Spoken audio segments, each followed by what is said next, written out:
रोजा में व्रत और बंग आवाज लगाना, है भगवान दया करियो, आवाज लगाकर आवाज ये साधना करना।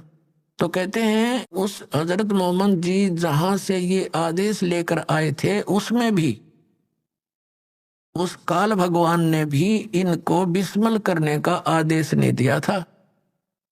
क्या बताया है कि रोजा बंग नमाज दई रे, बिस्मल की नहीं बात कही रे। और फिर क्या बताते हैं कि एक बार हजरत मोहम्मद जी ने अपना आत्मा, जैसे आप देखते हो ना चुंबक के साथ किसी लोहे के टुकड़े को लगा दिया जाए कुछ समय के लिए, वो भी अस्थायी चुंबक बन जाता है, लेकिन वो स्थायी नहीं होता, कुछ देर के बाद उसके गुण धर्म समाप्त हो जाते हैं। ऐसे ये जितने भी महापुरुष उस परमात्मा से मिले थे, इनको लेकर गए थे सतलोक से, वापस छोड़ा था, इनके अंदर सिद्धियां आ गई थी, अपने आप आ जाती उस मालिक के संपर्क मात्र से, ऊपर से उस लोक से वापस आने में इतने तो अपने आप इनके चिपट जाती है। वो इतनी ये सिद्धियां, असंख्य सिद्धियां पड़ी है। तो वहां से जब ये वापस आया, हजरत मोहम्मद में सिद्धि आ गई, वचन में भी सिद्धि होगी। तो उसने पहले तो एक बकरे को मार दिया वचन से, वो बकरा मर गया। बकरे वाला रोने लगा, जी मैं तो गरीब आदमी था, ये क्या हो गया। लोग इकट्ठे हो गए, फिर उस बकरे को जीवित कर दिया वचन से। सब खुशी हुई, सब जगह यह लहर दौड़ गई कि भाई हजरत मोहम्मद तो सचमुच नबी है, बड़ी सिद्धि है इसके अंदर, मरे हुए बकरे को जीवित कर दिया। उनकी बहुत दूर तक बातें फैल गई और उनके अनुयायी थे जगह जगह ये चर्चा करने लगे। लोगों ने ऐतराज किया क्योंकि विरोधी बहुत थे। उन्होंने कहा भी हम जब जाने गऊ मार के जीवित कर दे, हमारे सामने कर। तब हजरत मोहम्मद ने वो गऊ, सब इकट्ठे हो गए आसपास के लोग, वचन से वो गाय मार दी, वो मर गई। अब उसको जीवित करने का समय आया, वह जीवित नहीं हो पाई। तब परमात्मा कहते हैं तब हम मोहम्मद याद किया रे, शब्द स्वरूपी हम बेग गया रे। परमात्मा कहते हैं वहां शब्द स्वरूपी पहुंचे एक सेकंड के अंदर, लेकिन औरों को किसी को नहीं दिख रहा था, केवल हजरत मोहम्मद को मैं दिखाई दे रहा था। मुई गऊ हमने तत्काल जवाई, और तब मोहम्मद का निश्चय आई। वो मरी हुई गाय को मैंने जाकर तुरंत जीवित कर दिया। तब मोहम्मद जी को विश्वास हुआ कि कबीर सचमुच ये तो परमात्मा के नुमाइंदे हैं। कहते तुम कबीर अल्लाह दरवेशा, और मोहम्मद का तब गया अंदेशा। फिर क्या बताते हैं कि नबी मोहम्मद नमस्कार है, राम रसूल कहाया, 1,80,000 को सौगंध जिन नहीं कर चलाया। अरस कुरस पर अल्लाह तकत है, अरस के कुरस पर, आसमान के अंतिम छोर पर अरस कुरस पर अल्लाह तकत है, उस परमात्मा का स्थान है जहां कबीर साहब का अपना स्थान है। और खालिक बिन नहीं खाली, उस परमात्मा की दृष्टि में सभी प्राणी है, उससे कोई बचा नहीं है। और वह पैगंबर पाक पुरुष थे साहिब के अब्दाली। अब क्या बताते हैं कि तुम हजरत मोहम्मद का नाम लेकर गऊ मार रहे हो। ये गऊ जो मनाते हो वो दिन, जिस विशेषकर गऊ काटते हो, तो उन्होंने गऊ शब्द से मारी थी, शब्द से जीवित कर दी थी, क्योंकि लोगों ने ये सोचा था कि हजरत मोहम्मद ने जीवित कर दी। तो उसके लिए फिर कहा कि बारी गऊ शब्द के तीरम, वचन के तीर से मार दी। और ऐसे होते मोहम्मद पीरम, वो मोहम्मद पीर ऐसे थे। और शब्द फेर जवाई, अंसा राख्या गोसत नहीं बाखा, ऐसे पीर मोहम्मद भाई। अब परमात्मा देख अब पे तो सारा काम करे, फिर उसको शाबाशी दे रहे हैं।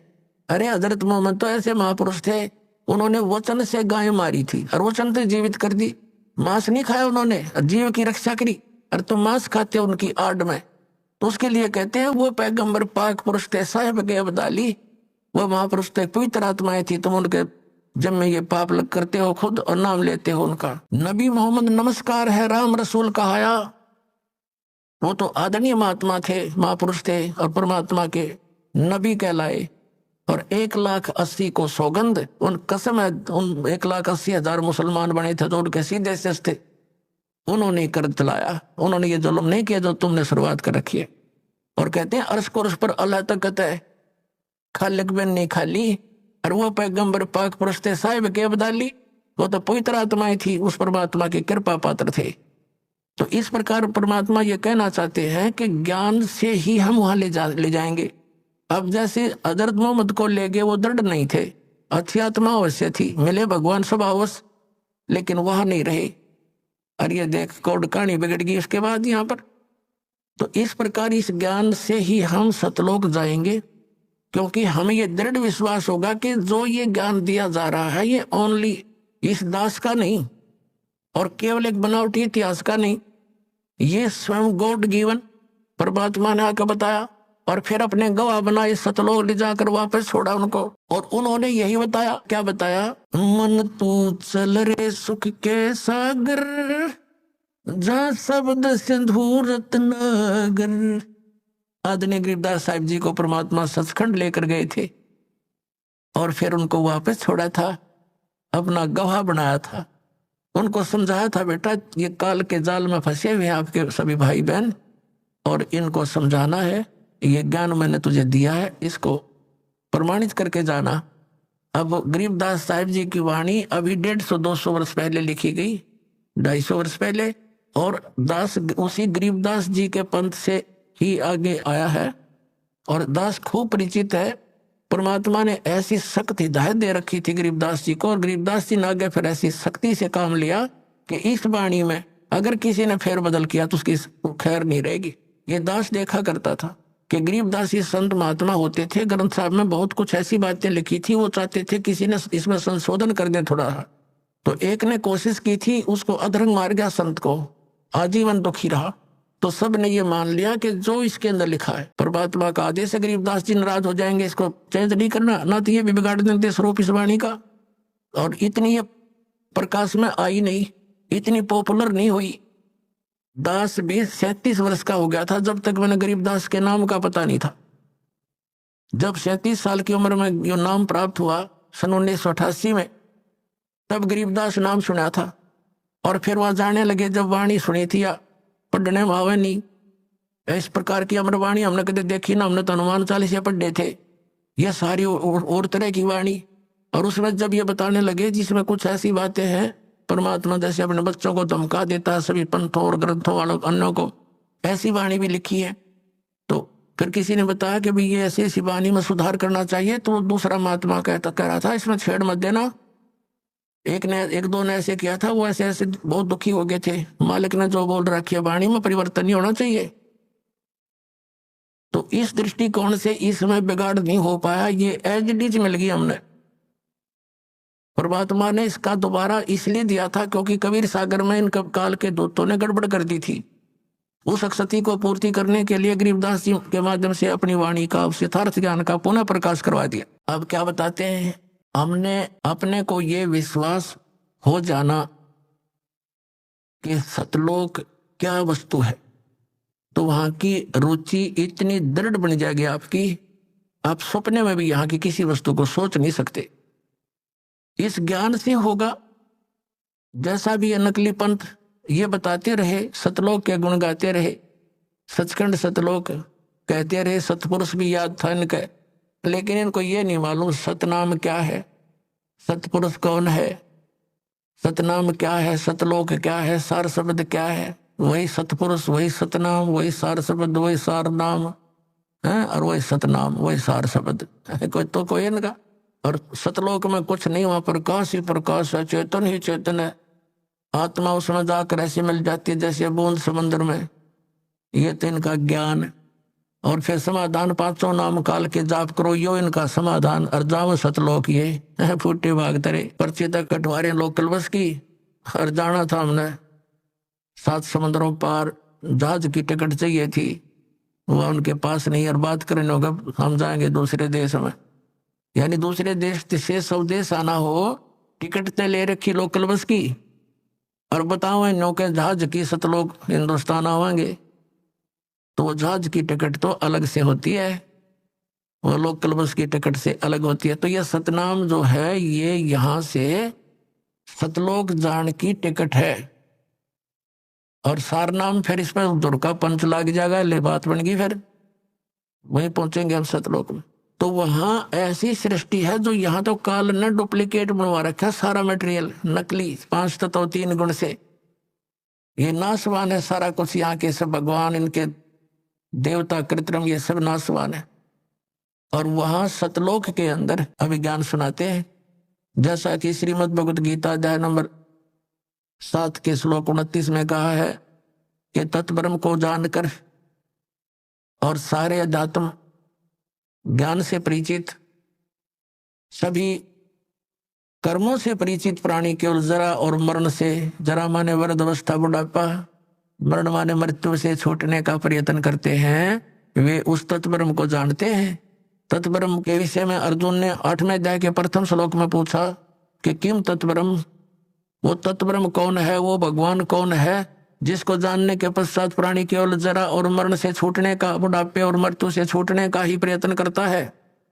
8वें अध्याय के 3रे श्लोक में गीता जी में गीता ज्ञानदाता ने कहा वो परम अक्षर ब्रह्म है, यानी गीता ज्ञानदाता से अन्य है, और वो वास्तव में अविनाशी परमात्मा है। गीता जी अध्याय नंबर 15 के श्लोक नंबर 17 में कहा है कि उत्तम पुरुषत्व अन्य परमात्मा इति उदाहरते, यह लोक धर्म अविश्य विवर्ती अवैश्वर है, वो अविनाशी परमात्मा है और बाकी ये सभी नाशवान है। गीता ज्ञानदाता स्वयं कहता है अर्जुन तेरे और मेरे बहुत जन्म हो चुके हैं। गीता जी अध्याय नंबर 4 के श्लोक नंबर 5 और 9 में, गीता अध्याय नंबर 2 के श्लोक नंबर 12 में, गीता अध्याय नंबर 10 के श्लोक नंबर 2 में ये स्पष्ट किया गीता ज्ञानदाता ने कि अर्जुन तेरे और मेरे बहुत जन्म हो चुके हैं, तू नहीं जानता मैं जानता हूं। तो गीता ज्ञानदाता नाशवान, और गीता अध्याय नंबर 15 के श्लोक नंबर 16 में 2 पुरुष बताए हैं, वो दोनों नाशवान, सर पुरुष और अक्षर पुरुष, क्योंकि उसमें स्पष्ट किया है कि ये और इनके अंतर्गत जितने प्राणी हैं सब सथोल इनका नाशवान है। जीवात्मा तो किसी की मरती नहीं, इसलिए 15वें अध्याय के 17वें श्लोक में कहा कि उत्तम पुरुषत्व अन्य परमात्मा इति उदाहरते, जिसे परमात्मा कह सकते हैं वो है परमात्मा, श्रेष्ठ आत्मा। श्रेष्ठ आत्मा वो होती है जो कभी दुख नहीं देके और सुख सुख देता है, और जहाँ गेला टांग काटे और मौत करे और बढ़िया मोहन भोजन खिलावे यहाँ काजू किशमिश, तो श्रेष्ठ आत्मा थोड़ा हुआ। ये सब कुछ भी खिलावे और लेकिन दुख ना दे, ना मृत्यु हो, वो है श्रेष्ठ आत्मा, वो परमात्मा है, वो हमारा प्रभु है, परमेश्वर है। और ये लोक धर्म अविश्य विवर्ती, अविश्य मन प्रवेश करके, अवैश्वर है, वो अविनाशी परमात्मा है। तो यहाँ क्या बताया है, और वो सतलोक में रहता है। गीता जी अध्याय नंबर 18 के श्लोक नंबर 62 में कहा कि अर्जुन तो सर्वभाव से उस परमेश्वर की शरण में जा, उस परमेश्वर की कृपा से ही तो परम शांति को और सनातन परम धाम को प्राप्त होगा। शाश्वत स्थान, कभी नाश ना होने वाला स्थान, और वहां जाकर परम शांति होगी। अब क्या बताया है, जैसे इन महापुरुषों ने भी यही बताया कि सचखंड में ये सुख है, सचखंड में ऐसा सुख है, सतलोक में ऐसी सुविधाएं हैं, वहां चलेंगे बिल्कुल ऐसे ही सृष्टि होगी, लेकिन मृत्यु कभी नहीं होगी। पुण्यात्मा अगर हमारी यहाँ मृत्यु ना हो तो गर्मी सर्दी ने तो देख लिया, हम इतने ढीठ हो रहे हैं, कोई बात ना, इसके तो हम सहन करने के आदि पड़ गए।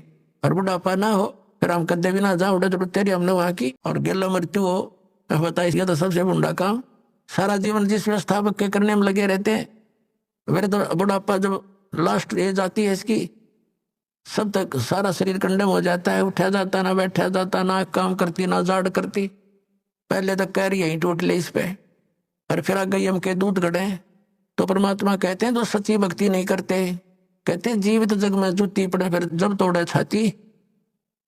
परमात्मा ने बहुत गहरा ज्ञान समझाया पुण्यात्मा, यो गणे दिन में समझ में आओगा आपका, क्योंकि आप पहले कक्षा के बालक हो, कोई दूसरी कक्षा का, यानी कोई 2 वर्ष से, कोई 1 वर्ष से, कोई 6 महीने से, कोई 1 महीने से, तो लगे रहना इसमें, क्योंकि ये कोर्स है कंप्लीट, और ये आखिरी सांस तक पढ़ना पड़ेगा आपने, जब तक आप पृथ्वी पर हो। यह समझ लो आपका प्रवेश है इस विद्यालय में, इस कॉलेज में, और जब ये तुम्हारी पढ़ाई पूरी हो जाएगी तब यहाँ से चले जाओगे, यहाँ नहीं रहोगे, सतलोक जाओगे सीधे, वहां सुविधा मिलेंगी सारी इस पढ़ाई से।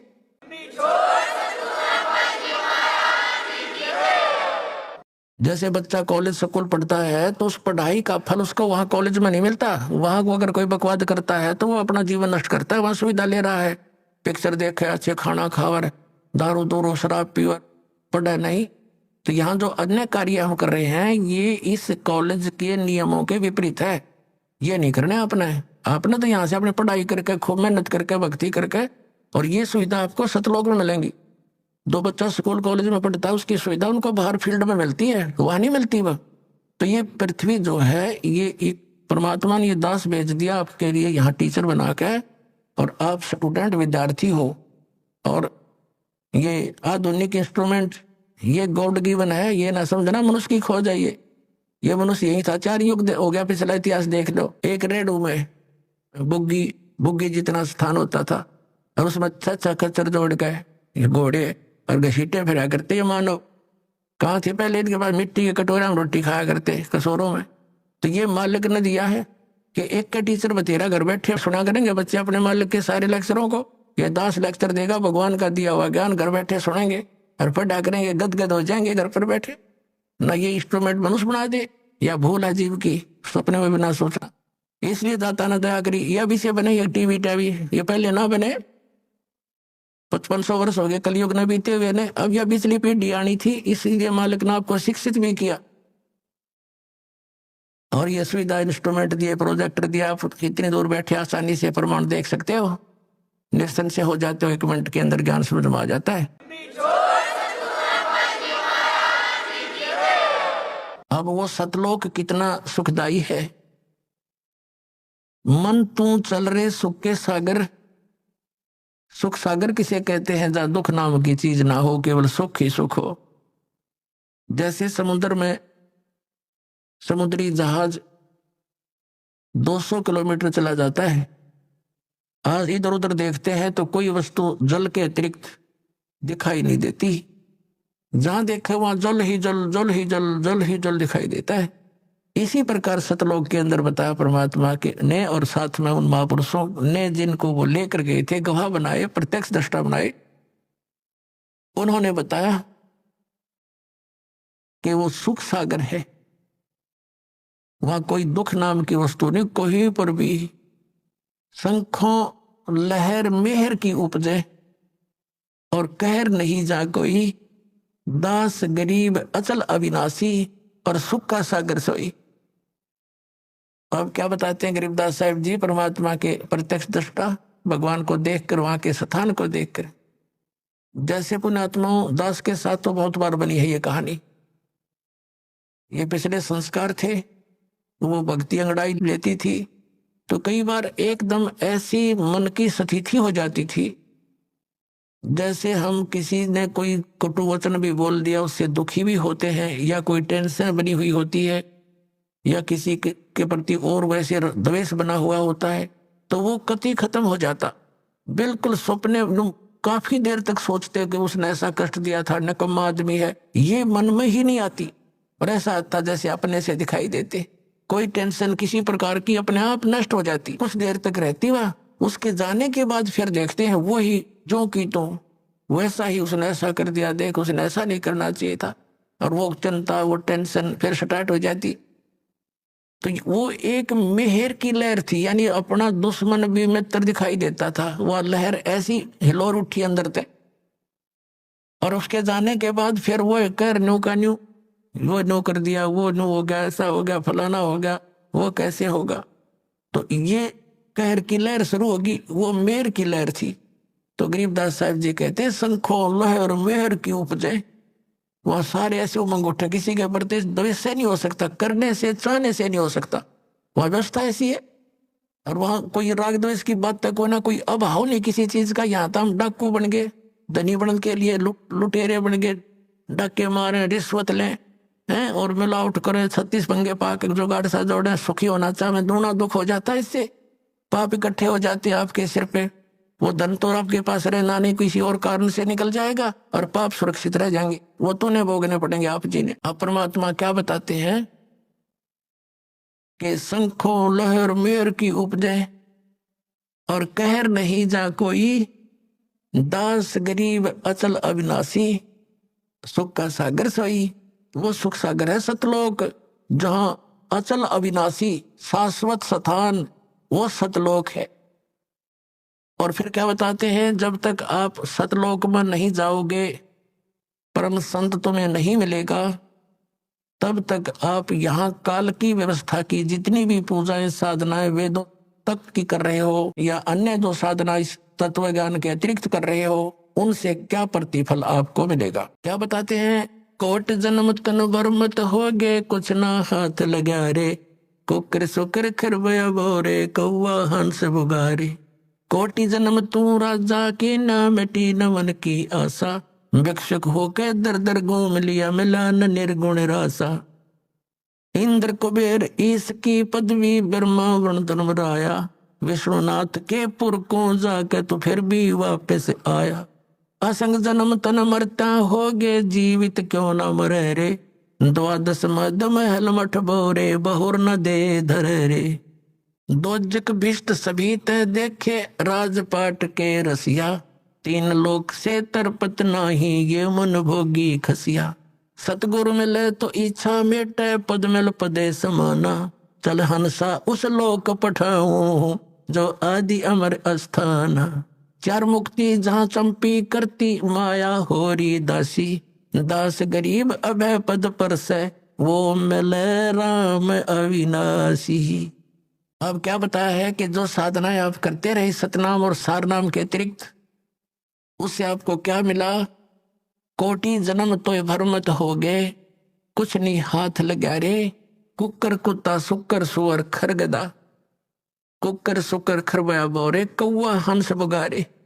कोटि जन्म तू राजा की, ना मिटी न मन की आशा, और भिक्षुक हो गए दर दर घूम लिया, ये मिला नहीं निर्गुण रासा।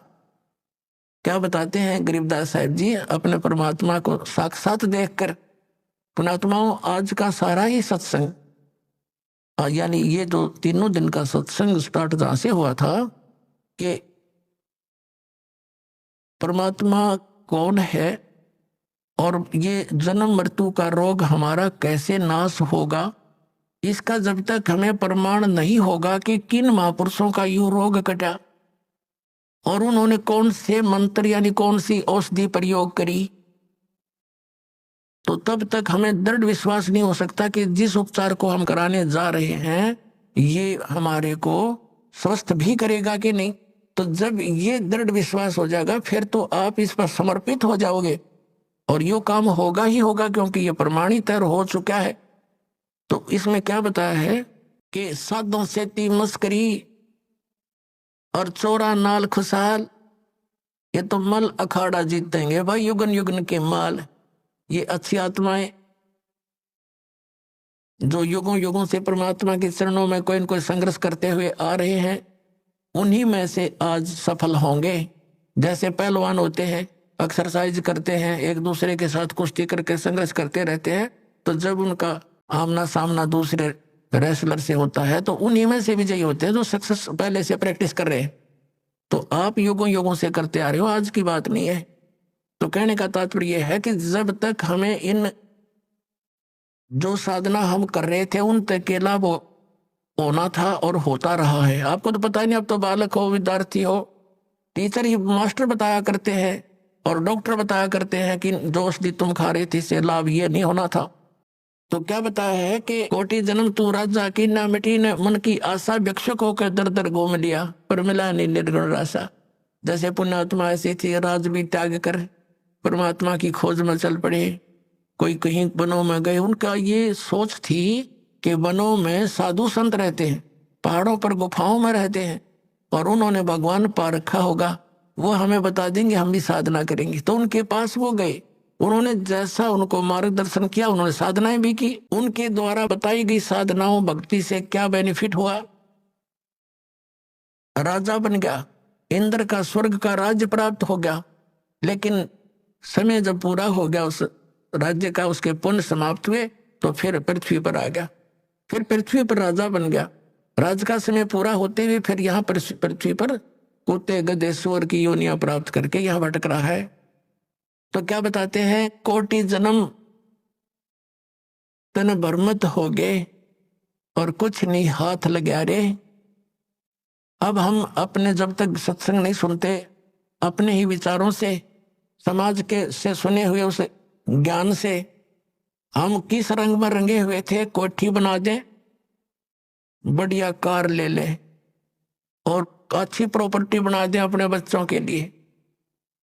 अब उसकी मृत्यु होगी, वो कोठी और वो कार उसके के काम आई। कुछ दिन के बाद बच्चे भी दुर्घटना से या कोई रोग से मर गया, कोठी वहीं रहेगी। तो कहने का भाव ये है, परमात्मा कहते हैं कि कोट जन्म तन बरमत हो गए, कुछ नहीं हाथ लगा रे। या मृत्यु होगी, पुण्य पाप के आधार से स्वर्ग और नरक में गया, वहां अपने समय का जितना निर्धारित था स्वर्ग का पूरा किया, फिर नरक का निर्धारित समय पूरा किया, फिर 83 लाख योनियों को भोगने के लिए पृथ्वी पर, और पृथ्वी पर आ गया तो फिर कुत्ता बन गया। कुत्ते का समय पूरा होते गधे की योनि में, गधे का पूरा होते फिर सुअर की योनि में। अब यहां गरीबदास साहब जी ने बताया है, आगे गए ना बावड़े और रहते भी सब्जा, बावड़े माने वापस आए, और रहते भी सब्जा, और बिन साहिब की बंदगी की तो ठोर ठिकाना ना। अब जैसे यहाँ पुण्य पाप किए, पुण्य के आधार से स्वर्ग गए, अभी आपको बताया स्वर्ग का समय पूरा होते ही बाई फोर्स जैसे यहाँ जबरदस्ती मृत्यु आपकी की जाएगी, ऐसे जबरदस्ती वहां से मृत्यु करके आपको नरक के अंदर, नरक का समय पूरा होते हुए फिर कर चलो गधे की योनि में, गधे का समय पूरा होते चल कुत्ते की योनि में, उसका पूरा होते चल सुअर की योनि में। तो पुण्यात्माओं फिर एक टर्न वाइज एक नंबर एक मनुष्य जीवन फिर से मिलता है प्राणी को 84 लाख योनियों के कष्ट भोग कर। तो उसके अंदर अगर संत नहीं मिले और ये मार्ग नहीं मिला तो फिर वही चलो वो उसको लू में फिर गिर जाओगे। पूरा प्रोसेस है ये 84 लाख योनियों के अंदर घूमने का। तो इसके लिए बताते हैं कि कोट जन्म तन भरमत हो गए, कुछ ना हाथ लगा रे, और कुकर सुकर खरबया बोरे, कौवा हंस बगारे। कोटि जन्म तू राजा की ना मिटी न मन की आशा, और भिक्षुक होकर दर दर घूम लिया मिला ना निर्गुण रासा। आप ऐसे भी साधक रहे हैं किसी जन्म में, जैसे घर त्याग गए और फिर क्योंकि घर त्याग दिया जंगल में जा बैठा, और जंगल में भूख लगी, वन से फिर वापस आया, भिक्षा मांगी। ऐसे ऐसे भी पुण्यात्माओं की जानकारी हमें मिली कि ये ऐसे साधना करता था, गांव से रोटी मांग लाता था, सूखी साकी जैसी कोई देता था, और एक दो रोटी खाता था, बाकी टांग देता था कपड़े में बांध के वृक्ष के। वो सूख जाती थी 2-3 दिन, उन्हीं को भिगो भिगो कर खाता था, फिर दूसरे तीसरे दिन फिर मांगने जाता था। तो परमात्मा कहते तुम ऐसे भी साधक रह चुके हो, इतनी श्रद्धा से, ऐसे संयमी भी रहे, और जिस कारण से आपको क्या मिला, इंद्र कुबेर ईश की पदवी, ब्रह्मा वरुण धर्मराया, विष्णुनाथ के पुर को जाके तो फिर भी वापस आया। ऐसी साधना, ऐसा कति वैराग बना करके, सब कुछ त्याग करके, इतना संयमी रह करके कठिन साधनाएं करने से भी तुझे क्या मिला, इंद्र कुबेर ऊपर के देवता बना दिया। इंद्र किसे कहते हैं? स्वर्ग के राजा को। अपनात्मा हम तो यहाँ एक MLA MP सरपंच बन जाने सोचो, पता नहीं क्या बन गए अनजान पने में, बगैर ज्ञान के ये बकवाद भाव प्राणी को। अब इससे तुलना हो जाएगी कि राज की क्या आवश्यकता है, कि कैसा है ये राज्य, ये इंद्र कैसे बनता है। या तो ये इतना पुण्य करे, धर्म यज्ञ करे, 100 मन देसी घी, एक मन में 40 किलो, 100 मन देसी घी एक बार की यज्ञ में लगावे, उसमें हवन भी हो, भंडारे भी हो। अब जैसे जिसमें 100 मन घी यानी 4000 किलोग्राम जैसे घी लगेगा, तो वहां अन्य खर्चा कितना होगा, आटे नमक मिर्च दाल का, तो वो तो गिनती है नहीं फिर। तो ऐसी ऐसी 100 यज्ञ करे जिसमें 100 मन देसी घी प्रयोग हो, और उसके लिए कुछ कंडीशन है, टर्म एंड कंडीशंस है उसकी, कि ये अगर मर्यादा भंग होगी तो वो यज्ञ आपकी मान्य नहीं जाएगी, और 100 यज्ञों में से एक भी खंडित होगी तो नए सिरे करनी पड़ेगी। फिर उससे क्या मिलेगा, इंद्र की पदवी मिल जाएगी। इंद्र का यानी स्वर्ग का राजा इंद्र होता, जैसे प्रधानमंत्री मान लो भारत का राजा। तो इस प्रयत्न से, इस क्रिया से उसको इंद्र की पोस्ट मिलेगी, उस प्राणी को स्वर्ग का राजा बन जाएगा। अब उस स्वर्ग के अंदर तो आम व्यक्ति भी जाकर ने सोचा मैं सुखी हो जाऊंगा भोलेपन में, अज्ञानता से। अब परमात्मा हमें क्या ज्ञान देना चाहते हैं, इस ज्ञान से आपको सतलोक की इच्छा जागृत होगी। अब क्या बताना चाहते हैं परमात्मा, कि आप तो यहाँ छोटे से राज्य को प्राप्त करने की चेष्टा करते हो और वो इंद्र का राज्य इतनी साधना करने से प्राप्त होगा। दूसरा उसका तरीका है इतना तप करे, तप से राज भी प्राप्त होता है और फिर उसमें भी टर्म एंड कंडीशंस होती हैं। तो वर्तमान जो स्वर्ग का राजा होता है इंद्र, उसको एक और इंस्ट्रक्शन होती है कि तेरे शासन काल में यदि इंद्र की पदवी प्राप्त करने योग्य किसी ने क्रिया कर ली, उसको बीच से ही पदरहित कर दिया जाएगा और उस आत्मा को उसके पद पर विराजमान कर दिया जाएगा। तो उसको चिंता बनी रहती है स्वर्ग के राजा को कि कोई पृथ्वी लोक पर इंद्र की पदवी प्राप्त करने योग्य कोई ये क्रिया ना कर ले। उनको खंडित करवाने का उसका सिर धड़कीबाजी लगाए रखता है। आप देख रहे हो यहाँ पर इस पृथ्वी के एक छोटे से एमएलए एमपी मंत्री मुख्यमंत्री बनने के लिए ये के कितना उद्मस्तार देते हैं। आपको मालूम है राजनीति कितनी खतरनाक है। और वहां भी वही राजनीति, वो इतने घटिया सतर के कर्म कर देता है इंद्र, सोच भी नहीं सकते। अपनी पत्नी को भी भेज देता है अपने स्वार्थ सिद्धि के लिए किसी गैर पुरुष के पास। तो खाक है ये राजनीति। तो ऐसे एक मार्कंडे नाम के ऋषि बंगाल की खाड़ी में तपस्या कर रहे थे। इंद्र के हलकारे यानी उसने गुप्तचर छोड़ रखे होते हैं पृथ्वी पर, उनके देवता यहाँ गुप्त रूप में घूमते रहते हैं और उनके अंदर उनके ऐसे सूक्ष्म शरीर होते हैं। ये लंबी डिटेल बन जाएगी जब मैंने ये चैप्टर दूसरा शुरू कर दिया, क्योंकि आपने आज तक ज्ञान तो सुना ही नहीं है, उस अज्ञान को ज्ञान मान के ग्रहण कर रखा है। लेकिन सिंपल सा इतना कहेंगे कि उसके हलकारे गुप्तचर सीआईडी वाले घूमते रहते हैं और उन्होंने पता लग गया कि ऐसे एक ऋषि मार्कंडे नाम के ऋषि बहुत समय से बैठे हैं तपस्या कर रहे। इंद्र को चिंता बन गई कि कहीं तेरी गद्दी प्राप्त ना कर ले। उसके उस तप को भंग कराने के लिए, साधना को डिस्टर्ब करने के लिए उसने एक उर्वशी भेजी। एक औरत आई खूबसूरत और उसने उस ऋषि के सामने थोड़ी सी दूरी पर डांस करना शुरू कर दिया, नाचना शुरू कर दिया।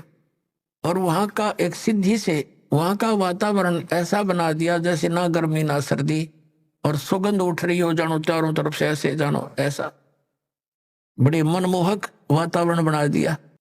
अब वो नाच रही है। मार्कंडे ऋषि आधी आंखें खुली हैं, आधी बंद है। जब उसने सारे डांस कर लिए, अंत में वो निवस्त्र होगी। तब मार्कंडे ऋषि बोले, हे बेटी, हे माई, हे बहन, आप यहाँ किस वास्ते आई? तब उर्वशी ने कपड़े पहनते हुए कहा कि हे ऋषि, मेरे स्वरूप को देखकर यहाँ अन्य इस बनखंड के, इस वन के, डिवीजन के, इस टुकड़े के जितने ऋषि महर्षि थे उनके वो तो डामाडोल हो गए और छोड़कर इस तपने खड़े होकर लागे देखन मेरे को। लेकिन आप ना जाने आपकी समाधि कहाँ गई हुई थी, ये आप जानो, आप डगमग नहीं हुए। तब मार्कंडे ऋषि ने बताया कि मेरी जो समाधि थी, समाधि क्या होती है कि यहां बैठे वो अपनी दूरबीन से, अंदर की आंखों से, ये अपनी अपनी भक्ति से रेंज घटती बढ़ती रहती है। वो कह रहा है कि मैं ब्रह्मलोक में मैं डांस देख रहा था और वहां नाचने वाली औरतों की तेरे जैसी तो 7-7 नौकरानी थी। तो तेरे डांस ने के देखूं, तेरे से इतनी सुंदर थी वो, जिनकी तेरे जैसी तो नौकरानियां थी। वहां मैं समाधि लगा रहा था। अपने आत्माओं, ये तत्व ज्ञान है, इससे दूध और पानी छनेगा, अलग अलग हो जाएगा। एक तरफ तो ये है कि मार्कंडे ऋषि ने अपनी साधना को सर्वोच्च मान रखा था। तो उर्वशी कहने लगी कि महाराज, आप एक बार इंद्रलोक में चलो। तो मार्कंडे ऋषि ने कहा कि तेरे से कोई और सुंदर हो उसको भेज दे, वो भी ट्राई कर लेगी। तो उर्वशी ने कहा कि मैं इंद्र की पटरानी मैं ही हूं, यानी सबसे ब्यूटीफुल, सबसे खूबसूरत, स्वर्ग की जो औरतों में से एक होती है वो सती नाम है उसका, और वो इंद्र की पटरानी होती है। तो वो कहती है मैं ही वो सबसे सुंदर औरत हूँ उस स्वर्ग लोक की, और मैं इंद्र की पटरानी यानी मुख्य पत्नी हूँ। मार्कंडेय ऋषि ने कहा कि जब ये इंद्र मर जाएगा तब तू क्या करेगी, क्योंकि इतना आसमान है। उर्वशी ने कहा कि मैं 14 इंद्र भोगूंगी। अब पुण्यात्माओं अपना पैमाना लगा लियो, आप क्या भक्ति कर रहे हो और क्या प्राप्ति होगी इस मार्ग को छोड़कर अन्य जो साधनाएं करते हो वहां से। अब वो क्या कह रही है उर्वशी, वो कितनी पुण्यात्मा थी, उसने कितने धर्म और पुण्य किए होंगे। वो कह रही है कि ये 14 इंद्र मर जाएंगे, अपना शासन काल पूरा करके इनकी मृत्यु होती रहेगी, और मैं 9 की 9 बनी रहूंगी। मैं इनकी पत्नी रहूंगी, यहाँ की पटरानी, ये भी एक पोस्ट है, और नेक्स्ट इंद्र की वह पत्नी बनेगी। ऐसे वो बेहतर चौकड़ी युग है, सतयुग, त्रेता, द्वापर, कलयुग, ये 4 युगों का एक चतुर्युगी होता है। ऐसी 72 चतुर्युगी तक ये ब्रह्मा का एक दिन होता है, 1008 चतुर्युग का, और फिर रात्रि में वो नष्ट हो जाते हैं। तो कहते हैं इस एक दिन में, ब्रह्मा के दिन में 14 ये इंद्र नष्ट हो जाते हैं। तो ये क्या कहती है कि ब्रह्मा के एक दिन में 1008 चतुर्युग तक मैं तो 9 की 9 पत्नी बनी रहूंगी, यहाँ की स्वर्ग की देवी, और जितने जो इंद्र हैं वह 14 इंद्र मरते रहेंगे, मैं कांस्टेंट रहूंगी जब तक, फिर मेरी भी मृत्यु होगी। अब मार्कंडेय ऋषि परिचित थे उनसे। मार्कंडेय ऋषि ने कहा कि 14 इंद्र भी मरेंगे जब तू क्या करेगी। तो क्या बताती है, नियम बताती है, उसका प्रतिफल बताती है, सच्चाई बताती है कि जितने अंदर में भोगूंगी वो तो गधे बनेंगे मृतलोक में, पृथ्वी पर, और मैं गधी बनूंगी। मार्कंडेय ऋषि माथे माथ मारता है, फिर जहां का राजा गधा बने और वहां की पटरानी गधी बने, तो मुझे ऐसे लोक में क्यों ले जावे थी तू।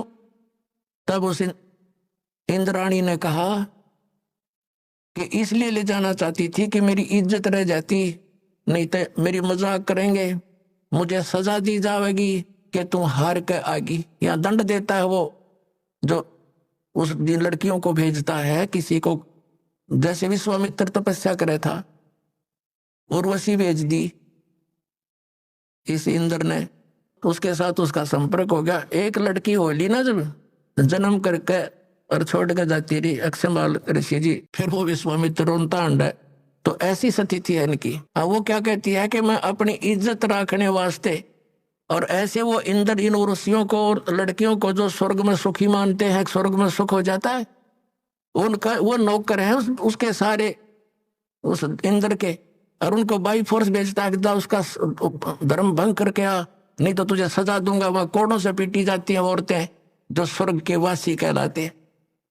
इस डर के मारे वो कह रही है कि मुझे दुआगन करेंगे, सजा दी जाएगी, आप एक बार चल पड़ो। तब मार्कंडेय ऋषि ने कहा था कि किस लिए ले जाना चाहती थी, कि अपनी इज्जत रखने के लिए,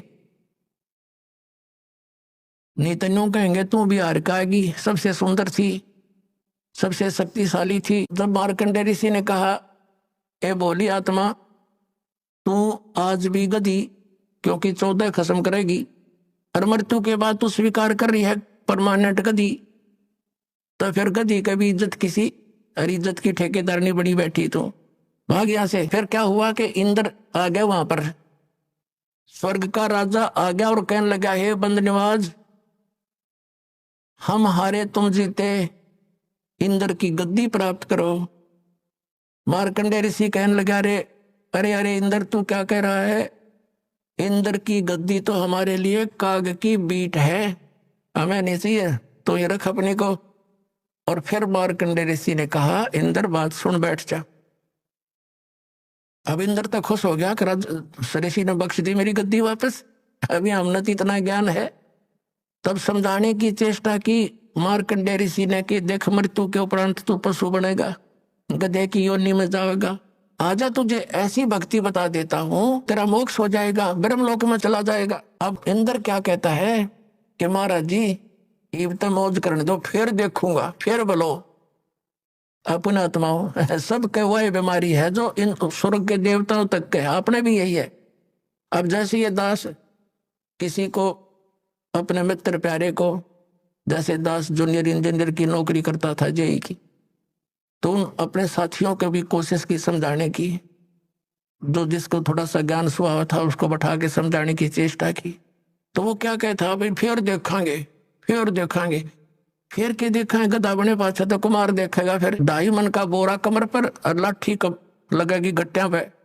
देखना अब देख, संतों के विचार सुन और बुराई छोड़ भक्ति कर देखना, तो अब फिर क्या देखेंगे। वास्तविकता ये होती है कि कोई तो गुटी सुटी लावे, 2 पैसे का ब्यों तो बकवाद शुरू करता है प्राणी। 2 पैसे माया अधिक हुई ना, और ये नरक में जाने की टिकट बनी ना, तुरंत बन जाती है। तो उनके वह किसी पे गुटी ना छूटे, किसी पे रिश्वत ना छूटे, और कोई 100 बुराइयों में ग्रस्त हो जाता प्राणी, तो वो इस कारण से यूं कहता फिर देखेंगे। और फिर कुछ एक यहाँ तक कह देते थे, किसने देखी है, देखी जाएगी। बताओ, अब अंधा जा रहा हो जंगल के अंदर वन की तरफ, और उसको कोई कहे आंखों वाला के सूरदास इधर मत जा भाई, ये रास्ता ठीक नहीं, बहुत भयंकर दुख होंगे तो इसमें चला जाएगा, जंगली जानवर हैं वहां, काटे हैं, बहुत बुरा हाल हो जाएगा। और वो अंधा वही बोल सकता है जिसने कोई गुटी सूटी ला रखी हो या भांग पी रखी हो, वो कह सकता है ऐसी बातें, किसने देखा है, देखी जाएगी।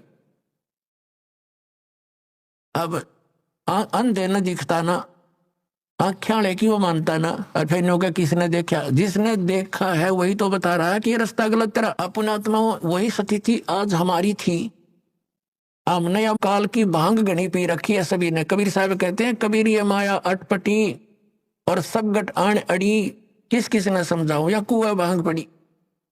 एक ठेके पर दारू पी के से 10 कैंडिडेट आ रहे हो, और सारे की एक जैसी गतिविधि, एक जैसी बोल, ऐसे ही चाल पाओगी। उनसे बात करके देख लो, वो किसी भाषा बोलेंगे। तो यहाँ हम जो इस प्रकार की भाषा बोलते हैं, किसने देखा है, देखी जाएगी, फिर देखेंगे, तो ये सारे भांग पी रहे हैं इस काल की माया की। कबीर साहब कहते हैं, कबीर ये माया अटपटी सब गट आने अड़ी, और किस किस ने समझाऊं या कुआ भांग पड़ी। 21 ब्रह्मांड है इस काल के, इन सारे में, इन सब कुओं में ये भांग डाल रखी है, सब ने यही पी रखी है, और यही ज्ञान ग्रहण है। स्वर्ग प्राप्ति करूंगा, MLA बनूंगा, MP बनूंगा, हर गधा बन के फिर देखिए के बनेगा तेरा। तो ये ज्ञान आपने फाइनल मानना पड़ेगा। ये कोई डूम बाट के गीत नहीं है, क्यों किसी कभी सर ने गा दिए 2 रोटी के रोले में, नहीं। ये समर्थ के आई हुई बताई हुए ज्ञान है, ये फाइनल समझ लेना। अपन आत्माओं, अब मार्कंडे ऋषि की स्थिति देखते हैं। अब ये तत्व ज्ञान है, और ये दास परमात्मा ने इस मार्ग का मास्टर बना दिया। अब दास चाहता है कि आपको भी ये ज्ञान दूं, आप भी खुद दृढ़ हो और अन्य को भी समझाने की चेष्टा करो, या नाम दिलाओ ला करके। अब जैसे ये कहते हैं ना, समाधि लगाओ, और हम ये भी सुना करते थे, हजारों हजारों वर्ष तक महापुरुष समाधिस्थ रहते थे। ये मन इतना उस्ताद है, आप कहीं बस की इंतजार में बैठ जाओ ना बस स्टैंड पर, आपको ये मालूम भी हो कि आध घंटे में आवेगी बस, फिर भी मन 2 मिनट के बाद उठ के तो देखेगा, कोई भी खुड़का सुन जा, यानी वहां भी ना चैनते बैठने देता ये। और ये समाधि में बैठने दे किसी, वैसे बैठने दे किसी को। जैसे आप सिनेमा देखने जाते थे, अब तो नहीं जाना है, तो उसमें 3 घंटे का पता नहीं लगता, क्योंकि उसमें नए नए सीन देखने को मिलते थे, और 3 घंटे ऐसे कट जाती। वो मन की खुराक थी, वहां आराम से टिका रहता है, और 3 घंटे वो खत्म होगी रही जल्दी खत्म। टाइम देखे पूरा 3 घंटे लग गए, जैसे 10 मिनट। अब जो ये समाधि लगाने का ढोंग करते हैं, इनके विषय में सूक्ष्म वेद में बताया परमात्मा ने कि डंब करें डोंगर चढ़े, अंतर झीनी झूल, और जग जाने बंदगी करे, ये बोल सोल बबूल। जैसे ये देखे होंगे संत साधु पहाड़ पर या टीले से पे ऊंचे स्थान पर बैठेंगे वृक्ष के नीचे, और समाधि दो बैठ जाएंगे आसन पदम लगा के, तो दूर से दिखे वो कौन बैठा है। नगर वाले देखे भाई महात्मा बैठा तपस्या करे, फिर लाइन लग जाओ माथा टेकनी आएगी। तो परमात्मा कहते हैं डंब करें, डंब माने लोग दिखावा पाखंड करते हैं, आडंबर करते हैं। डंब करें डूंगर चढ़े, ऊंचे स्थान पर बैठेंगे, और अंतर झीनी झूल, अंदर नौकी नौको बदे और जग जाने भक्ति करे, यो बोए सूल बबूल। अब मार्कंडे ऋषि जो समाधिस्थ हो चुका था, बहुत दिनों तक बैठा था, वो क्या देख रहा था? उसने आप स्पष्ट कर दिया कि जहां मेरी समाधि थी वहां मैं डांस देख रहा था, और वहां ब्रह्मलोक के अंदर मेरी समाधि पहुंच गई थी, और वहां नाचने वाली इतनी खूबसूरत औरतें हैं तेरे जैसी, तो वहां बंदी नौकरानी थी उनकी। तो ये मन न्यो टेका रहा था इन ऋषियों का। अब जैसे पुण्यात्माओं, हमारे शरीर में चैनल लगे हुए, चैनल, ये चैनल जो है ये कैसे हैं? जैसे कमल है, हमारे चक्कर बोलते हैं जिनको, शरीर में चक्कर है, एक मूल चक्कर, फिर स्वाधिष्ठान चक्कर, इनको कमल भी बोला संतों ने, और फिर नाभि चक्कर, फिर हृदय चक्कर, और कंठ वाला कमल चक्कर, और फिर त्रिकुटी चक्कर, त्रिकुटी कमल। तो ये क्या है? ये समझ लो कि एक टेलीविजन के अंदर चैनल लगे हुए हैं। जिस चैनल को आप ऑन कर दोगे, वर्किंग में कर लोगे, उस टीवी के अंदर जिस स्थान से वो प्रोग्राम रिले हो रहा है वो स्थान तो कहीं और है, और दिखाई दे रहा टीवी में, एज इट इज दिखाई दे रहा है। तो ऐसे ये ऋषियों ने हठ योग किए। लंबी आयु थी पहले, सतयुग में 1,00,000 वर्ष की आयु होती है, और त्रेता में उससे कम हो जाती है, 10-10 हजार वर्ष की आयु होती है, और द्वापर में 1-1 हजार वर्ष की प्रारंभ में ज्यादा होती है, लास्ट में 1,000 पे अंत होता है, और कलियुग के अंदर ये आपकी लास्ट में 20 वर्ष की आयु रह जाएगी, और शुरुआत इसकी ऐसे ही कई सैकड़ों वर्षों से हुई है। अब क्या हुआ? वो क्या देख रहा था? उसका चैनल ऑन हो गया, और उसने क्या दिखाई दे रहा था? ब्रह्मलोक, ब्रह्मलोक में डांस देख रहा था, और कभी कुछ दिखाई देता है, कभी कोई झरने आ रहे हैं, कितने कोई ऐसे सवारी जा रही है, कोई नाच हो रहे हैं, कोई झरने बह रहे हैं, ये देखते रहते हैं अंदर। तब ये मन टेके ना टेकन दे इसने। अब उससे क्या होता है? ये ऋषि लोग साथ में ओम नाम का जाप भी करते थे। तो ओम नाम के जाप से और इस हठ योग से क्या होगा? ओम नाम के जाप से मार्कंडेय ऋषि ब्रह्मलोक में जाएगा, क्योंकि उसके ब्रह्मलोक तक की साधना हो चुकी थी। गीता जी अध्याय नंबर 8 के श्लोक नंबर 16 में स्पष्ट किया है कि ब्रह्मलोक पर्यंत सभी लोग पुनरावृत्ति में हैं, वहां गए हुए भी जन्म मृत्यु को प्राप्त होते हैं। अब मार्कंडेय ऋषि अपनी साधना को मोक्षदायक मान रहा था, सबसे बढ़िया मान रहा था, उसकी भी कुछ भी ना पाइया। अब पुणात्मा, जैसे गीता जी अध्याय नंबर 4 के श्लोक नंबर 25 से लेकर 30 तक यही निर्णय दिया है कि जो भी साधक जो साधना कर रहा है वो अपनी साधना को पापनाशक माने बैठा है। चौथे अध्याय के 32वें श्लोक में कहा गीता जी में कि इस प्रकार की वास्तविक जानकारी, धार्मिक अनुष्ठानों की जानकारी, साधनाओं की जानकारी सच्चिदानंद घन ब्रह्म की वाणी में विस्तार के साथ की गई है, वो तत्व ज्ञान है। और चौथे अध्याय के फिर 34वें श्लोक में कहा कि उस तत्व ज्ञान को तू तत्वदर्शी संतों के पास जाकर समझ, उनको दंडोत प्रणाम करने से, विनम्र होकर, कपट छोड़कर सरलता पूर्वक प्रसन्न करने से वह तत्वदर्शी ज्ञानी महात्मा तुझे उस तत्व ज्ञान का उपदेश करेंगे। उनसे पूछ जाकर। इसे गीता ज्ञानदाता भी परिचित नहीं है। तो ये मार्कंडेय ऋषि अपनी साधना को उत्तम मान रहा था, और परमात्मा के उस तत्व ज्ञान से, उस पैमाने से नाप कर देखेंगे भी इसने क्या बताया है? इंद्र कुबेर ईश की पदवी ब्रह्मा वर्ण धर्मराया, विष्णुनाथ के लोक को जाके तो फिर भी वापस आया। ये ब्रह्मलोक तक गए हुए प्राणी भी वापस आते हैं, अपना प्रमाण देख लिया 8वें अध्याय के 16वें श्लोक में गीता जी में। फिर क्या बताते हैं? असंग जन्म तन मरता होगे, जीवित क्यों न मरे रे, 12 मद महल मठ बोरे, बहुर न देह धरे रे। असंग जन्म तन मरता होगे, जीवित क्यों न मरे रे। अब जीवित मरना क्या है पुण्यात्माओं? एक तो इच्छाओं का दमन करना। ये इच्छाओं का दमन कर्ण तो नहीं हो सकता इस ज्ञान से और परमात्मा के इस भक्ति माध्यम के साधन से, और परमात्मा का सहयोग आपके साथ रहेगा तब ये इच्छाएं खत्म होंगी, वैसे नहीं हो सकती, इस ज्ञान से होंगी। अब क्या बताते हैं, जैसे आप जिस सत्संग की तरफ चलते हो, ये काल न जाने कितनी बाधाएं पैदा करेगा। बाकी किसी संत के पास जाओ, नो प्रॉब्लम, क्योंकि उसको पता है वहां गया गया तेरे काम थे। अब उस समय ये सोच ले कितनी हानि होने की लगता हो कि या पता नहीं ये हो जाएगा वो हो जाएगा, ये डरावा है आपने। फिर भगवान किसे कहते हैं, ये सोच ले जैसे एक नाइट सर्विस में जावा था एक व्यक्ति, और सुबह वापस आना था। नाइट सर्विस में इसलिए गया था कि जल्दी काम करके वापस आऊंगा, कोई कोठी बना हुआ था, किसी कामवश जाना था। रास्ते में ही वो नाइट सर्विस वाली बस दुर्घटनाग्रस्त होगी, वो मृत्यु को प्राप्त हो गया। अब वह जल्दी भी गई और वह कोठी भी गई। ये दास आपको बहुत बार सुनाता है कि तलवंडी भाई ये कस्बा है, फिरोजपुर जिला, पंजाब के अंदर। वहां दास के पूज्य गुरुदेव जी रहा करते थे, उनके बहुत से शिष्य हैं। उनकी सतलोक गमन के बाद एक रविवार को वहां सत्संग किया करता था।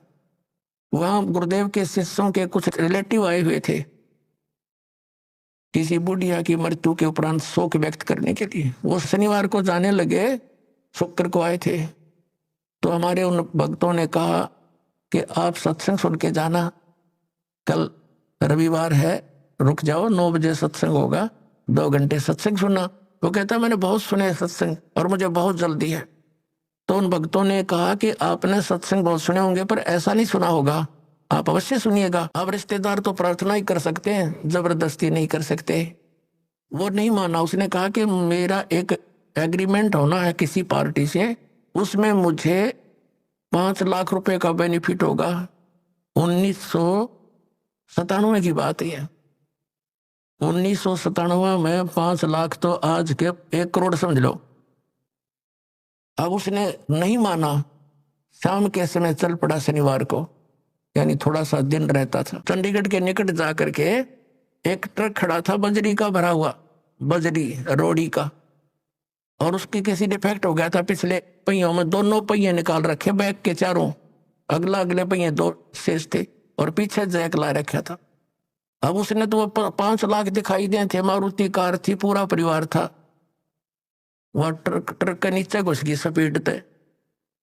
वो पहले तो जैक गिरा, वो पूरा लोडेड ट्रक उसके ऊपर गिर गया, चारों के चारों सदस्य वहीं मर गए।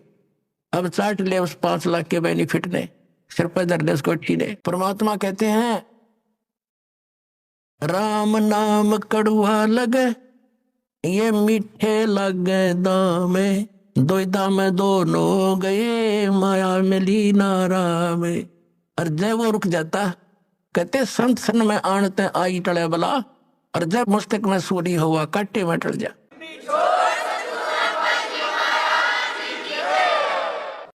तो जब ये मन ऐसी बकवाद करे तो नो सोच ले मेरी मृत्यु हो जा आज, तो फिर इस काम ने कौन करेगा। कहते हैं हम व्यक्ति भी काम छोड़ने काम होया करें। हम बच्चों को छोड़ते हैं 14 साल के लिए पढ़ने के लिए फ्री बेटा, और खर्चा करते नारा, और 2 रोटी के लिए।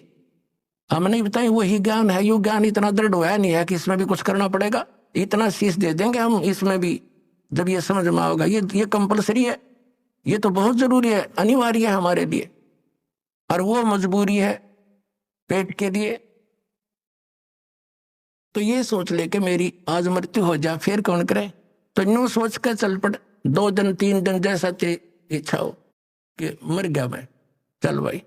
अब 2 दिन 3 दिन यहाँ रहोगे, सत्संग सुनोगे, सेवा करोगे, परमात्मा के पुण्य इकट्ठे होंगे, ज्ञान सुनोगे। और 3 दिन में कोई, वैसे तो भगवान की कृपा से ऐसी हानि होया नहीं करती, कभी नहीं होती। और मान लीजिए आपकी उन सामाजिक व्यवहार से सोचें तो कोई हानि छोटी मोटी होगी तो फिर ठीक कर लेंगे, जा करके उसको पूर्ति कर लेंगे। और ये परमानेंट टिकट भी तो कट सका है, फिर क्या कर लेंगे। अब सोचना, परमात्मा कहते हैं, जैसे एक प्रसंग था, कबीर ये तन जावेगा सके तो ठहर ला। जैसे पुराने समय में हमने देखा एक कड़ी वुडन बैटन होती थी, कड़ी काठ की, और एक वुडन बीम होता था, सतीर, और उसके ऊपर मकान की छत डाली जाती थी। और कई बार एक आधी कड़ी टूटन न हो जाती, या वो सतीर वुडन बीम में क्रैक हो जाता, उसमें बैंड हो जाता, तो उसके नीचे एक सपोर्ट दे दिया करते, लकड़ी के कोई बल्ली ला देते मोटा सा, तो वो उसको बोलते ठाहर। वो ठाहर ला दी नीचे, तो निश्चिंत हो गए। फिर वो मनमाना 20 वर्ष ना खराब हुआ वो छत। और नीचे वो ठार ना लाते तो वो सारी छत गिर जाती, सारा मकान नष्ट हो जाता। तो वो कड़ी की ठार ला दी, नीचे से सपोर्ट दे दी उसको। तो परमात्मा कहते हैं ये तन तुम्हारा जावेगा जब निर्धारित समय हो गया, और तुम मेरी शरण में आ जाओगे तो इसका ठार लग जाएगी वो कड़ी वाली, वो तुम्हें फिर सपोर्ट मिलेगा, आपकी आयु एक्सटेंड हो जाएगी भक्ति के लिए। अब कबीर परमात्मा कहते हैं कबीर ये तन जावेगा, और सके तो ठाहर ला, लगा सकता है तो लगा ले ये सपोस्ट को। क्या बताइए ठाहर, एक सेवा कर सतगुरु की और गोविंद के गुण गा, यानी सतगुरु को खोज कर पूरे संत से उपदेश लेकर नाम जाप कर, फिर यह ठाहर लग जाएगी, यह तेरी एक्सटेंशन हो जाएगी आयु की। अब क्या बताते हैं कि असंग जन्म तन मरता हो गए, जीवित क्यों ना मरे रे, और 12 मद महल मठ भोरे बहुर ना दे धरे रे। अभी तक 10वें द्वार तक ही की महिमा आप सुनते आए हो। 10वां द्वार पार हो गया पार। ये 10वां द्वार तो एक ब्रह्मांड के ही अंदर रहता है। और एक कबीर पंथी है जम्मू में, उसके सत्संग सुनते हैं, वो उसके भगत बताते हैं हमारा गुरुजी 11वीं खिड़की बताओ, 11वीं खिड़की। वो नौका मेरे जैसा ज्ञान धरती पर नहीं, पूरे विश्व में नहीं। एक हल्दी की गांठ से पंसारी नहीं बनता। और 11वां द्वार तो काल के ही जाल में है। जिस 11वें द्वार की वो उन्हें पता ही नहीं क्या है, बोला सुरती में है, सुरती में 11वां द्वार। सुरती तो द्वार के अंदर से पार होएगी, इन्हें खक नहीं पता, ज्ञानिया ने मूर्ख बना रहे जनता को। अब क्या पता है कि 11वां द्वार जो है 21 ब्रह्मांड है इस काल के, 21 ब्रह्मांड को पार करके, और 7 संग ब्रह्मांड है उस अक्षर पुरुष के। उस अक्षर पुरुष के लोक में प्रवेश होते हैं सरपुरुष के लोक से, तो वो है 11वां द्वार जो अक्षर पुरुष के लोक में प्रवेश कराओगा। लेकिन अक्षर पुरुष के लोक में फिर हम यहीं रह गए, पार नहीं हो सके। तो फिर 12वां द्वार है जो 7 संख ब्रह्मांड काल के पार करके और सतलोक में प्रवेश करता है। इन सब जगह लोक लगे हुए हैं और इस सतनाम के बगैर वो खुल नहीं सकते। तो वहां 12वें द्वार को पार करके वो सतलोक है, वो स्थान है जहां जाने के बाद फिर लौटकर प्राणी संसार में कभी नहीं आते। उनका जन्म और मरण का दीर्घ रोग समाप्त हो जाता है। असंग जन्म तन मृत्या हो गए, जीवित क्यों ना मरे रे, और 12 मद महल मठबो रे। 12वां द्वार पार करके वहां वो मठ है, वो स्थान है, बहुर ना दे धरे रे, जहां जाने के बाद फिर लौटकर कभी संसार में यहां नहीं आते। ये मिट्टी की देह प्राप्त नहीं होती, वहां तो नूरी शरीर मिलता है। फिर बताया है कि दोजक बहिष्ट सभी तैं देखे राजपाट के रसिया, और 3 लोग से तरपत नाही यो मन भोगी खसिया। यहाँ एक सरपंच बन जाता है तो इच्छा बनती है चेयरमैन बनूं। चेयरमैन बन जाता है तो सोचता है अगली बार एमएलए का दाव लगे। एमएलए बनने के बाद उसकी नीयत होती है कि मैं मंत्री बनूं। मंत्री के बाद उसकी नीयत ऑटोमेटिकल काल प्रेरणा है कि मुख्यमंत्री बनूं, तब बात बढ़े ना, तो कोई आनंद नहीं आया। मुख्यमंत्री की नीयत रहती है कि मैं प्रधानमंत्री बनूं। हर जो बनना था वो तो काम करा नहीं, और फिर गदा संतरी बने मेरे कहने, क्योंकि तब से राज मदमानम और जन्म तीसरे शुक्र सवानम। अब क्या बताते हैं परमात्मा, दोजक माने नरक, बहिष्ट मीन स्वर्ग। दोजक बहिष्ट सभी तैं देखे राजपाट के रसिया, और 3 लोग से तरपत नाही ये मन भोगी खसिया। इसने चाहे 3 लोग भी दे दे तो भी इतना इसकी व्यर्थ, इतनी घटिया वृत्ति है, न सोचा और देख लो कि तो पा जाता। अरे इतना मृत्यु हो जा, फिर यही सैर सपट्टा करता फिर कुत्ता बनकर गलियों में जो ठेठूक खावे ये। फिर क्या बताते हैं, सतगुरु मिले तो इच्छा मेटे, और पद मिल पदे समाना, और चल हंसा उस लोक पठाऊं जो आदि अमर अस्थाना। यानी सतगुरु मिलेंगे, सच्चे संत मिलेंगे। सतगुरु मिले तो इच्छा मिटे, पद मिल पदे समाना। श्रीमद् भगवत गीता अध्याय नंबर 15 के श्लोक नंबर 4 में कहा है कि जब तत्वदर्शी संत मिल जावे उसके पश्चात परमेश्वर के उस परम पद की खोज करनी चाहिए, जहां जाने के बाद साधक फिर लौटकर कभी संसार में नहीं आते। उसके लिए क्या बताया है? गीता ज्ञानदाता तो कहता कि तत्वदर्शी संतों की खोज करो। गीता जी अध्याय नंबर 17 के श्लोक नंबर 23 में कहा कि उस परम पद के पाने की ओम तत्सत इति निर्देश है ब्रह्मण त्रिविध समर्थ है। उस 3 मंत्र के जाप से वो परम पद प्राप्त होगा। ये पद्धति है। पद्धति माने वे ऑफ वर्शिप, पूजा का मार्ग, पूजा की पद्धति। अब यहाँ देखो, ये है सूक्ष्म वेद। ये इस वेद से भी गूढ़ रहस्य रखता है, जो आम वेद आप पढ़ते और सुनते आए हो। इसमें क्या बताया है कि सतगुरु मिले तो इच्छा मिटे। वो ऐसा ज्ञान देगा कि यहाँ से अपने आप मन हट जाएगा और सच्चाई है सारी है। सतगुरु मिले तो इच्छा मिटे और पद मिल पदे समाना। पद मिलने से, पद माने पद्धति, यह 3 मंत्र का जाप, ये पद्धति है। जैसे पद्धति में ये सारा प्रोसेस आ जाता है। प्रथम मंत्र ये 7 नाम का सब चैनलों को ऑन करेगा, खोल लेगा, आपका रास्ता साफ करेगा त्रिकुटी तक जाने के लिए। और फिर ये 2 मंत्र का सतनाम, और तीसरा इसके साथ मिलेगा वो सार नाम, सार शब्द, सार नाम, आदि नाम जिसको कहते हैं। इन पूरे प्रोसेस से यह पद्धति है, यह सब मिलाकर पद्धति है। इसको पद कहा संतों ने कि पद मिल पदे समाना।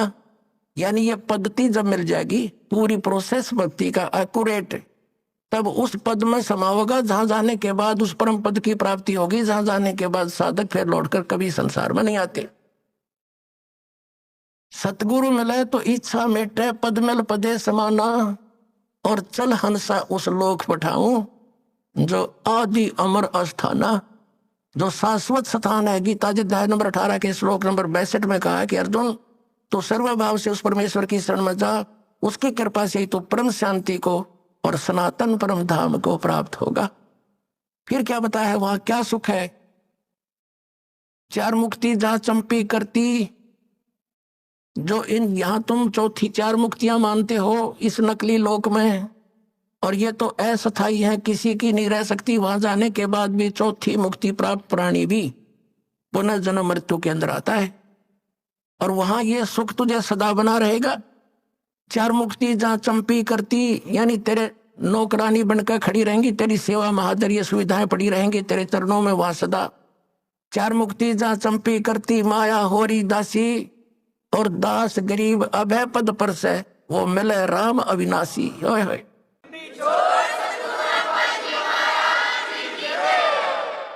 और गरीबदास जी कह रहे हैं, दास गरीब अभय पद पर से, वहां कोई चिंता, कोई टेंशन, कोई भय नहीं मृत्यु किसी प्रकार का भी, और वो मिले राम अविनाशी।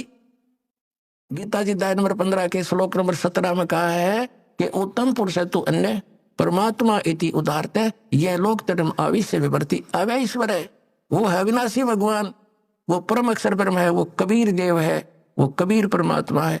और इस साधना से मिलेगा जो दास बताओगा ना, कहीं नहीं मिलेगा आपको। बोलो सतगुरुदेव।